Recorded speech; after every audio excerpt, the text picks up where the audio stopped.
Bonjour, peuple de Dieu. Vous allez bien? Aujourd'hui, je voudrais nous parler de quelque chose de fondamental. Quelque chose de très important. Important pour le chrétien. Important pour celui qui a décidé de suivre Jésus. Amen. Alors, ce matin, nous allons nous entretenir sous le thème que j'ai intitulé « La foi ». Amen. Bien-aimés, la foi n'est pas ce que beaucoup peuvent penser, c'est-à-dire, il suffit de dire que j'ai la foi et la foi est en toi. Non. Ce n'est pas comme ça que ça fonctionne. La foi, on la gagne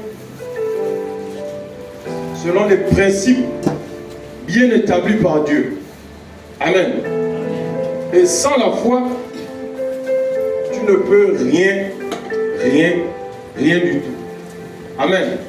Pourquoi? Parce que on est sauvé, premièrement, on est sauvé à travers la foi. Amen. Philippiens nous dit qu'on est sauvé par la grâce, par le moyen de la foi. Deuxièmement, on ne peut marcher avec Dieu sans la foi. Car Corinthiens nous dit que l'on ne marche pas par la vue, mais par la foi. Amen. Troisièmement, on ne peut pas vivre pour Dieu sans la foi. Car il est écrit que le juste vivra par la foi. Amen. Et l'on ne peut gagner, on ne peut recevoir ce que l'on a demandé à Dieu sans la foi. Parce que la Bible nous dit que tout ce que nous demandons en priant, on doit croire encore la foi. Et cinquièmement, nul ne peut être agréable à Dieu sans la foi. Car il est dit que pour être agréable à Dieu, il faut avoir la foi. Donc vous comprenez que dans tout ce que nous faisons, si on n'a pas de foi, cela ne sert à rien. Pour s'approcher de Dieu, il faut la foi. Tu dis que tu vas auprès de Dieu, si tu n'as pas de foi, il n'y a pas de différence entre toi qui te dis chrétien et le mondain. Amen.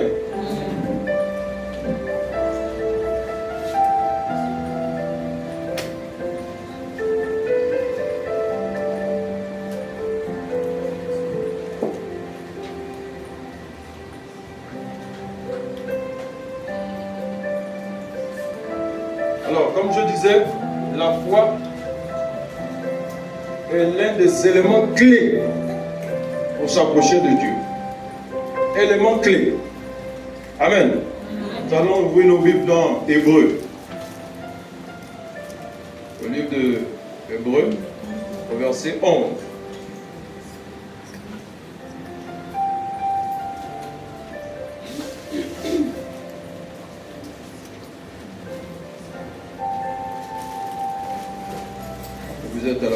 lecteur. Hébreux 11, verset 6.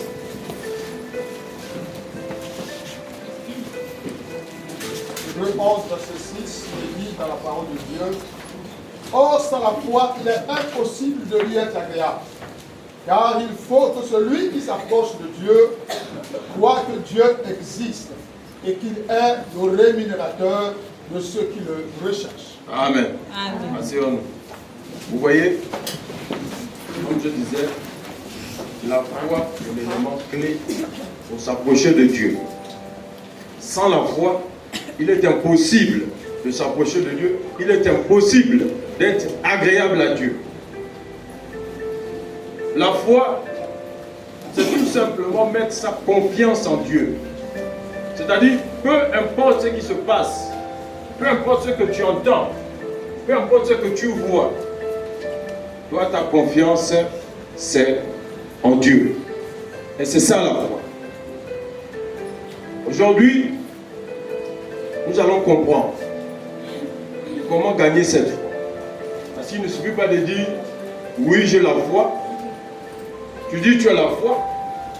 Et maintenant, lorsque la difficulté se présente à toi, tu n'as plus de foi. Parce qu'en réalité, dès le départ, tu n'avais pas de foi. Et aujourd'hui, nous allons comprendre comment avoir cette foi-là. Amen. Amen. Alors, nous allons ouvrir nos Bibles dans 2 Rois. C'est dans l'Ancien Testament. 2 Rois au chapitre 5.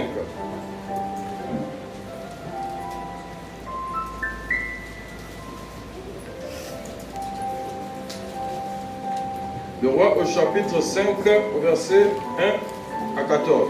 Je fais la lecture pour vous. Alors, c'est un peu long. Tâchez de suivre, s'il vous plaît. Naaman, chef de l'armée du roi de Syrie, jouissait de la faveur de son maître et d'une grande considération, car c'était par lui que l'Éternel avait délivré les Syriens. Mais cet homme fort et vaillant était lépreux. Or, les Syriens étaient sortis par troupes et ils avaient amené captive une petite fille du pays d'Israël qui était au service de la femme de Naaman. Elle dit à sa maîtresse: Oh, si mon Seigneur était auprès du prophète qui est à Samarie, le prophète le guérirait de sa maladie. Naaman alla dire à son maître: La jeune fille du pays d'Israël a parlé de telle et telle manière. Et le roi de Syrie dit: Va, rends-toi à Samarie, et j'enverrai une lettre au roi d'Israël. Il partit, prenant avec lui 10 talents d'argent, 10 000 cycles d'or et 10 vêtements de rechange. Il porta au roi d'Israël la lettre où il était dit: Maintenant, quand cette lettre te sera parvenue, tu sauras que je t'envoie Naaman, mon serviteur, afin que tu le guérisses de sa lettre.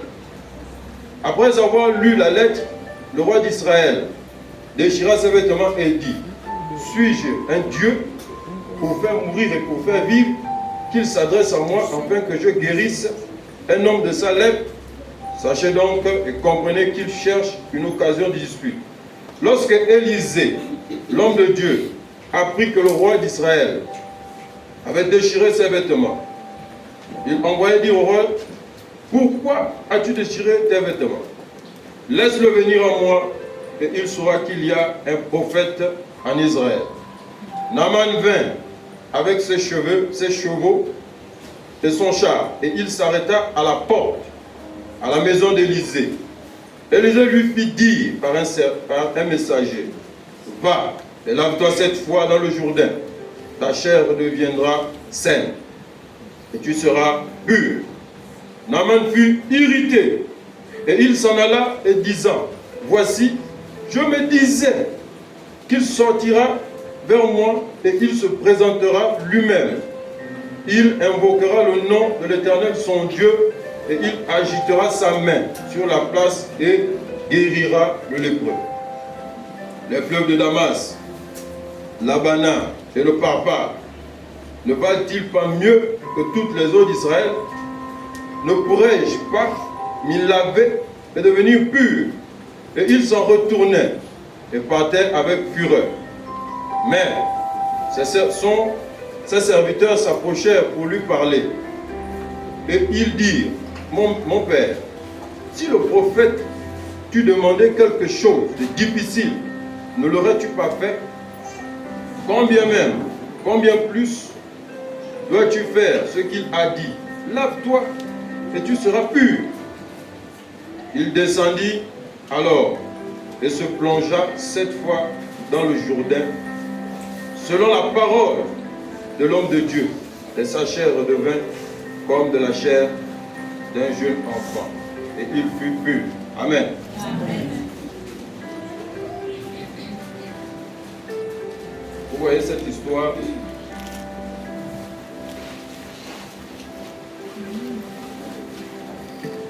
C'est l'histoire d'un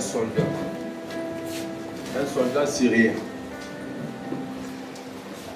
qui était à la garde rapprochée du roi de Syrie.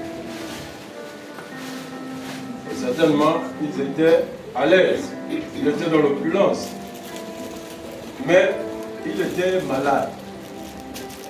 Il souffrait de la lèpre. Mais Naaman a entendu parler par la servante de sa femme qu'en Israël, il y a un prophète qui fait des miracles et qui peut apporter la guérison. Naaman décide d'aller en Israël rencontrer le prophète Élisée. Maintenant,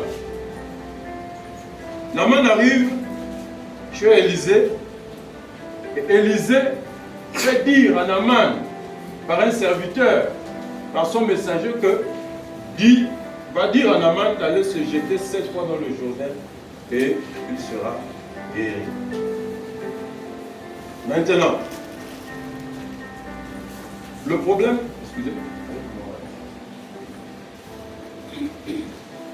le problème ici, c'est que Naaman n'avait pas de foi. Naaman était un homme certainement désespéré, qui cherchait par tous les moyens comment guérir, au point qu'il s'est laissé entraîner par ce que sa servante lui a dit. Mais le problème est que lorsque Naaman va rencontrer le prophète Élisée, malheureusement, il ne trouve pas le prophète. Le prophète l'envoie un message. Naaman se dit, comme lui-même il le dit ici, que je me disais, voici, je me disais qu'il devait sortir lui-même et faire telle chose. Et vous voyez, le problème de Naaman commence ici. Et c'est le problème avec certains chrétiens dans l'église. Et je me disais, le prophète t'a donné une parole. Va, jette-toi 7 fois dans l'eau et tu seras guéri. Non. Pour lui, il aurait souhaité que les choses se fassent comme lui-même il a voulu. Ce n'est pas comme ça. Le prophète a donné une parole, va te plonger 7 fois dans le Jourdain et tu seras guéri. Mais lui, qu'est-ce qu'il fait? Il se fâche. Il méprise la parole de l'homme de Dieu. Il méprise l'homme de Dieu. Parce que les choses ne se sont pas passées comme il voulait. Et c'est ça dans l'église. Lorsque l'homme de Dieu va dire, faites ceci, faites cela, beaucoup n'accordent pas d'attention à ce que l'homme de Dieu a dit. Beaucoup se disent, comme Naaman, je me disais que ça devait être comme ci, ça devait être comme ça. Et vous voyez, le mépris de Naaman, le manque de respect de Naaman est dû au manque de foi. Pourquoi? Parce que lorsque tu as la foi, tu n'as pas de mépris. Tu n'as pas de considération. Tu n'as pas... C'est-à-dire, l'homme de Dieu te dit, fais telle chose. Et toi tu fais autrement. L'homme de Dieu dit, faites comme ça. Et toi tu fais comme tu veux. Bien-aimé, c'est le manque de foi qui amène souvent les gens à faire les choses comme ils veulent. Et vous voyez, Naaman ici est retourné chez lui, il était furieux. La Bible nous dit qu'il était très en colère. Parce que ce qu'il se disait ne s'est pas passé. Maintenant, qu'est-ce qui vient sauver Naaman? C'est son serviteur. Son serviteur a médité sur la parole du prophète. Le prophète a dit, va, jette-toi 7 fois dans l'eau et tu seras guéri. Et vous voyez, le serviteur a pris ce courage-là et a dit à son maître, mais maître, si tu avais dit de faire quelque chose de difficile, tu l'aurais fait. Et vous voyez dans l'église aussi, c'est comme ça. C'est comme ça les chrétiens. Lorsqu'il entend, oh, voilà, grand séminaire, oh, le voyant, doit d'entrer 100 000 francs. Les gens vont courir. Les gens aiment ça. Mais si tu dis, venez 3 jours de jeûne et de prière, c'est compliqué pour eux. C'est ce mépris-là. Et vous voyez, le serviteur dit à Naaman, mais ça ne te coûte rien. Si tu avais demandé des choses compliquées, tu devais le faire. Mais ce qu'il t'a demandé est simple. Jette-toi 7 fois dans l'eau et tu seras guéri. Et Naaman, comme il n'avait rien à perdre, il est allé, il s'est jeté dans l'eau. Et à sa grande surprise, il était guéri. Amen. Amen. C'est comme ça que beaucoup aussi passent à côté des grâces. C'est-à-dire, quand à l'église, lorsqu'on décrète quelque chose, là vous voyez, on est dans des temps de proclamation. Peut-être beaucoup l'ont pris à la légère, peut-être beaucoup ne proclament pas. Mais si l'homme de Dieu a donné de telles conditions, c'est certainement dû à ce qu'il a reçu de Dieu. Mais les gens ne s'appliquent pas. Et beaucoup passent comme ça, à côté de la grâce. Et vous voyez que si le serviteur de Naaman était aussi un embrouillé, comme Naaman, il devait passer tranquillement.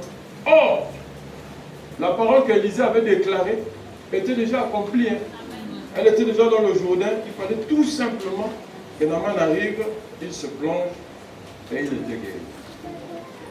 Et les murmures, le mépris, le manque de considération, il a failli passer à côté. Amen. Et vous voyez, comme je disais, lorsque l'on n'a pas de foi, on méprise. Le problème n'était pas le prophète, non. Le prophète avait déjà déclaré la parole. La parole avait déjà accompli ce pourquoi le prophète avait déclaré. Et le mépris a fait passer Naaman. Grâce à son serviteur, il a reçu sa guérison. Et vous voyez, la Bible ne nous demande pas de tout mépriser, non. La Bible dit analyser les prophéties. Il faut l'analyser. Ce n'est pas tout ce qu'on te dit que tu vas prendre à la légère, non. Tu prends la parole donnée par l'homme de Dieu et tu l'analyses. C'est comme ça. Naaman n'a pas eu le temps d'analyser. Lui, il se disait. Et vous voyez, j'étais avec un monsieur, un docteur. Il me disait, lorsqu'il a l'habitude de... Quand il consulte les grands types à domicile, il dit, il fait l'ordonnance. Il fait l'ordonnance et le monsieur demande, c'est combien coûte l'ordonnance? Il dit non, c'est moins de 10 000, moins de 5 000. Le monsieur se fâche. Il dit quoi? Il dit non. Pourquoi tu n'es pas un bon médecin? Il dit non, ton métier, tu ne maîtrises pas. À cause de quoi? À cause de l'ordonnance qui coûte 5 000, 10 000. Parce que pour eux, ils se disent que le bon médicament, ce celui qui commence à partir de 50, 60, 100 000. Mais tu vois, la personne vient te traiter à domicile, te fait les soins. Mais toi, tu dis il est incompétent. À cause d'une ordonnance de moins de 10 000 francs. Au point que tu dis que ce qu'il a appris, tout cela, il ne maîtrise pas. À cause de l'ordonnance. Je maîtrisais. Et beaucoup, c'est comme ça. Il me dit que tous les grands types là, la plupart, sont comme ça. Et parfois, il part même de la maison. On l'a chassé. À cause d'une ordonnance. Amen. Amen. Et vous voyez, c'est ça. C'est souvent ce mépris-là qu'il y a même dans l'église. Amen.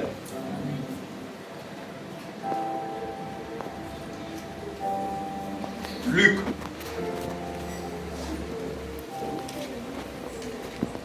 Luc 7.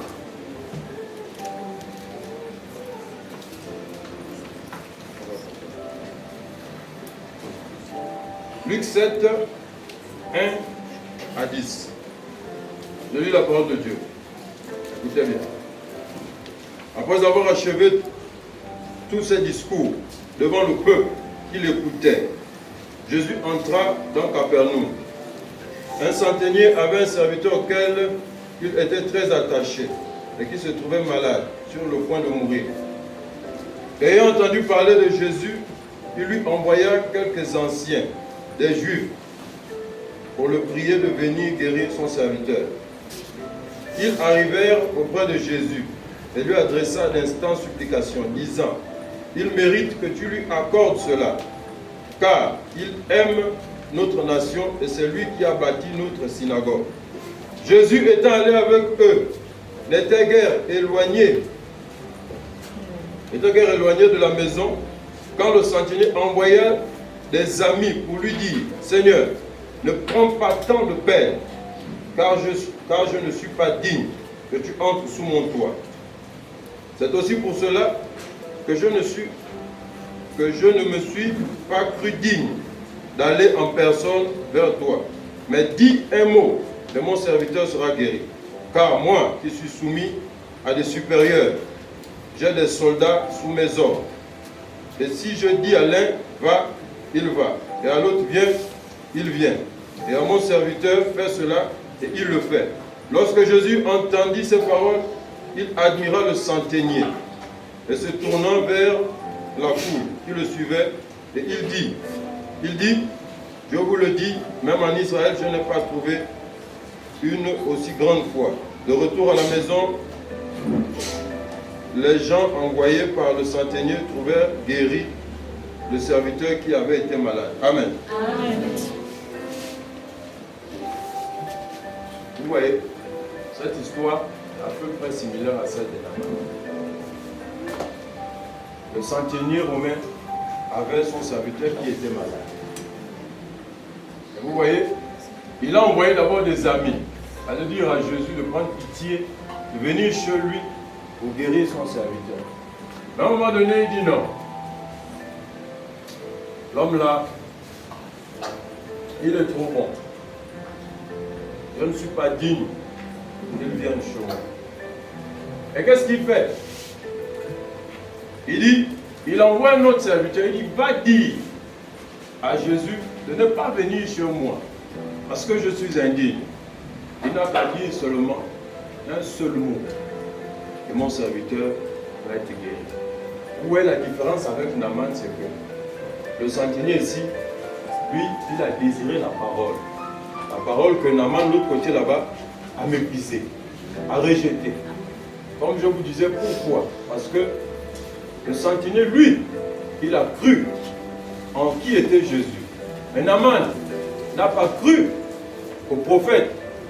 Non, il n'a pas cru au prophète. Mais le centenier, lui, il a cru à Jésus. Il savait qui était Jésus. Il savait de quoi Jésus était capable. Voilà pourquoi il dit, prenons seulement un seul mot, et mon serviteur va trouver la guérison. Naaman, lui, il s'est fâché, premièrement parce qu'il n'a pas rencontré l'homme de Dieu. Il se fâche. Comment ça, il m'envoie un serviteur? Le centenier ici dit, je suis indigne de me présenter devant toi. Donne sa main un seul mot, et mon serviteur sera guéri. Et vous voyez, la chose extraordinaire ici, c'est la partie où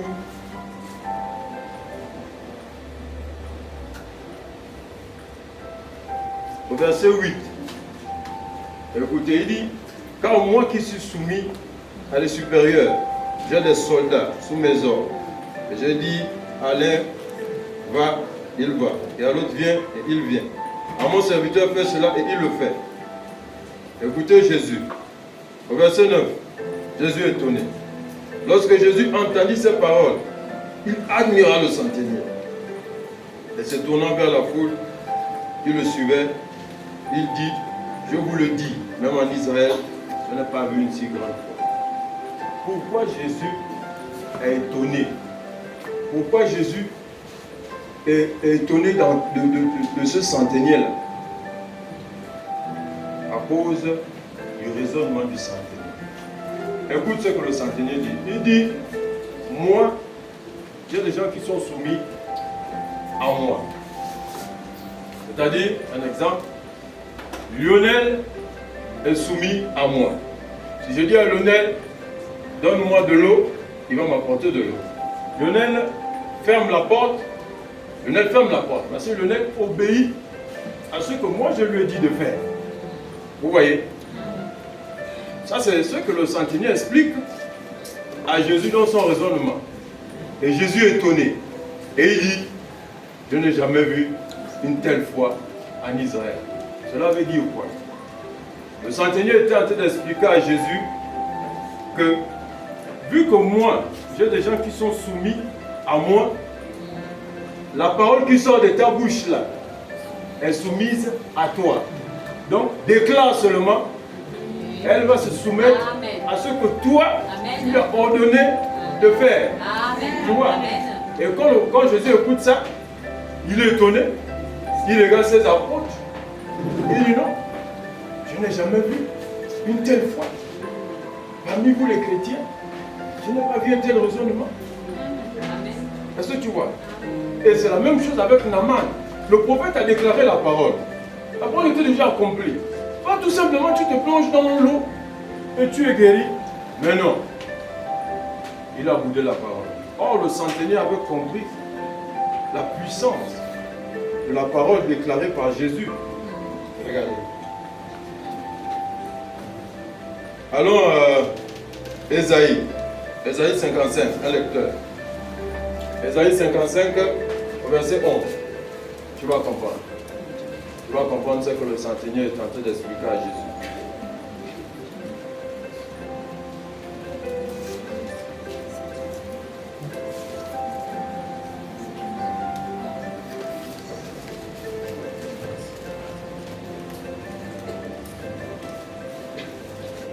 Ésaïe 55, au verset 11, je lis la parole de Dieu. Ainsi en est-il de ma parole qui sort de ma bouche.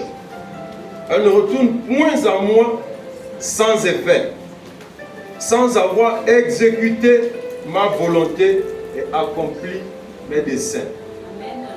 Tu vois, peuple de Dieu. Ça, c'est le raisonnement du centenier. C'est ce qu'il explique à Jésus. Que ta parole est soumise à toi. Déclare seulement. Je n'ai pas besoin de me présenter devant toi, je n'ai pas besoin de t'apporter le malade. Dis seulement un mot et il sera guéri. Quelle foi! Jésus est étonné. Amen. Amen. Et c'est la vérité. Pourquoi? Parce que lorsque l'on prie, tu fais un tas de paroles, tu pries. Après tu dois mettre un cachet sur ta prière. Amen. Et le cachet c'est qui? C'est Jésus. Amen. Donc sans le cachet là, ça n'a pas de fait. Amen. Pourquoi? C'est la Bible te dit que tout genou fléchit au nom de Jésus. Où? Dans les cieux, sur la terre, sous la terre, sous la mer. Donc tout est soumis à lui. Et tu vois le centenier, il donne ça à Jésus comme ça. Jésus est stupéfait. Les apôtres n'ont pas compris cela. Les apôtres sont perdus. Amen. Amen. Et tu vois, c'est ça. C'est ça la foi. Amen. Amen. Allons-y. On continue. Marc 5. Tu vas comprendre.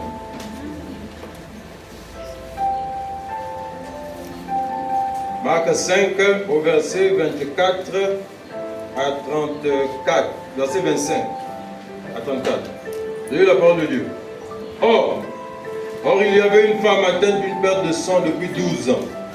Elle avait beaucoup souffert entre les mains de plusieurs médecins. Elle avait dépensé tout ce qu'elle possédait et elle avait éprouvé aucun soulagement, mais était allée plutôt en empirant. Verset 27. Ayant entendu parler de Jésus, elle vint dans la foule par derrière et toucha son vêtement, car elle disait, si je puis seulement toucher ses vêtements, je serai guéri. Au même instant, la perte de sang s'arrêta et elle sentit dans son corps qu'elle était guérie de son mal. Jésus connut aussitôt en lui-même qu'une force était sortie de lui et se retournant au milieu de la foule, il dit, qui a touché mes vêtements? Ses disciples lui disent, tu vois la foule qui te presse et tu dis, qui m'a touché? Et il regardait autour de lui pour voir celle qui avait fait cela. La femme effrayée et tremblant, sachant ce qui s'était passé en elle, vint se jeter à ses pieds et lui dit toute la vérité. Verset 34. Mais Jésus lui dit, ma fille, ta foi t'a sauvée, va en paix, et sois guérie de ton mal. Amen. Amen. Regardez cette histoire. Je vois cette femme souffrait d'une perte de sang depuis 12 ans. Un peu identique à Naaman qui était malade, qui souffrait probablement depuis longtemps de la lèpre. Amen. Amen. Maintenant, la femme a entendu parler de Jésus. Qu'est-ce qui s'est fait? Elle a mis sa foi en Jésus et elle a trouvé sa guérison. Amen. Parce qu'elle a mis sa foi en Jésus, elle a trouvé sa guérison. Maintenant, qu'est-ce que vous devez comprendre? Remarquez. Naaman a entendu parler qu'en Israël, il y a un prophète qui fait des miracles par le canal de sa servante. Le centenier romain, la Bible nous dit qu'il a entendu parler de qui? De Jésus. Remarquez encore la femme à la perte de sang. Ayant entendu parler de Jésus. Maintenant écoutez, la foi commence par une seule chose. Entendre parler de Jésus. Ce qui veut dire quoi? Acheter une Bible et la lire. C'est là le commencement de la foi. Parce que tu ne peux pas avoir la foi si tu n'as pas entendu parler de Jésus. Et on entend parler de Jésus comment? En lisant sa Bible et en venant à l'église écouter les messages révélés par le Saint-Esprit. Sans ça, tu n'auras pas de foi. C'est impossible. Ce n'est pas la magie. Tu n'auras pas de foi. Vous savez, j'étais un jour quelque part là avec une famille, on était